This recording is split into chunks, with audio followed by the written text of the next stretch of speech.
Sveiciens 26. janvārī. Nu, laiks ārā mums ir galīgi, kā saka, es nezinu, kāpēc. No kā radās tas izteiciens, ka pēc suņa.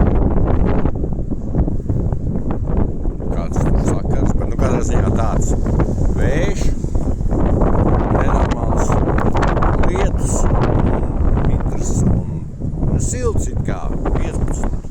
Bet, pretīgs. Laikapstākļi pretīgi. Katrā ziņā. Piekraste solīs, ka Dievs ziņās vispār tur līdz šitam manā reģionā tieši baigais vējš. Bet baigie vēji, lai pie okeāna labāk tur neiet, lai nav čeipē. Nu lūk, ko es gribēju parādīt? Es gribēju parādīt to, ko pagājušajā es filmēju. Skatieties, tagad ir paisums. Skatieties, ka viss ir pilns ar ūdeni. Pagājušajā bija viss tukšs. Tagad kur viss ir pilns, piepildījies. Tālūk tas strādā. Fizika.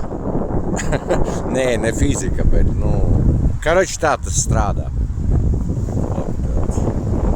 Lai var jūt, var iet dzīvot. Labi, viss, davai.